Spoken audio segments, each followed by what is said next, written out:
Welcome back to the Sketchbook Challenge. I'm your art teacher, Miss Compton. This week's prompt is dreams. You can interpret that to mean dreams you have when you're sleeping, daydreams, or literal dreams like dreams for your future, etc. So first off, what are dreams? Dreams are the thoughts, images, and emotions that you have when you're sleeping. Specifically during REM sleep, which is called rapid eye movement. It's the deepest stage of sleep that you have when you're sleeping. Research shows that we dream for 2 hours every single night, no matter if we remember them or not. And that adds up to over 5 or 6 years of our lifetime that we spend dreaming. So why do we dream?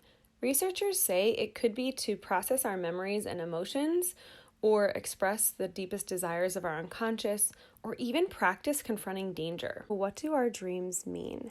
Humans have asked this question for thousands of years. Do dreams give us clues about our inner lives or unconscious? Can they express repressed emotions? Do they unlock some sort of clues? I encourage you to interpret your own dreams, because you as the dreamer will understand the significance of symbols, of people in your dreams, of things that happened more than, let's say, the internet. However, if you're curious about what other people have said about certain symbols, or maybe other people have the same or similar dream as you, definitely check that out. Look that up on the internet. Get curious. Okay, so if you want to remember your dreams better, you've first got to get enough sleep. Second, it's best to wake up without an alarm. I personally can't do this. I need an alarm some days, but ideal situation is to not have an alarm. Third, before you fall asleep, relax and tell yourself that you want to remember your dream. People swear that this works. All right, so when you wake up, lay in bed for a few minutes and let your mind drift and try your best to remember your dream. Grab a journal next to your bed and immediately start writing down everything that you remember. Do this before you look at your phone. That's super important, otherwise the dream will go away. This week's artist is Holly Chastain. She creates collages that are full of dreamy symbols, and I really appreciate her simple and poetic compositions, her color palettes, and also how these pieces make the viewer imagine a story that's going on. If you'd like to play with collage, start collecting found paper materials so that you have things to work with. Also, don't be afraid to layer and draw into your collage using other materials. You can interpret this prompt in a lot of different ways. I've listed some ideas out here, whether it's a literal representation of a dream or something more abstract. You have a ton of choice within this prompt.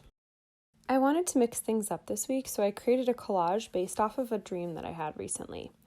I began by pulling out a box of paper scraps and magazines and started pulling things that showed the feeling of the dream. I wasn't going for an 100% accurate representation. I began cutting out shapes, playing with colors, and arranging things. You can see I changed my mind a lot, which is totally just part of the process. So in this dream, I was in a desert with these huge cliffs and I was riding a horse. I won't go into the analysis of the dream, but I'm pretty sure the landscape was inspired by this book that I was reading right before bed, and the plot was definitely about some of my anxieties from the day. Anyway, when you're making a collage, it's really helpful to lay everything out before gluing it down. Also at the end, I added some designs with marker for fun. I wrote out my dream, but I folded it up so the viewer has to interact with the page in order to read it.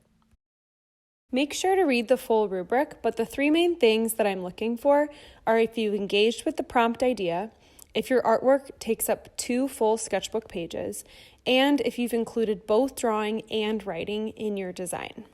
I cannot wait to see what you guys do with this prompt this week. Check out Google Classroom as always. I hope that you all have a creative and well-rested week and have a lot of fun diving into your dream worlds. I'll see you all next week. Sweet dreams. One last thing. My students told me that I'm supposed to say like and subscribe at the end of my video. So like and subscribe.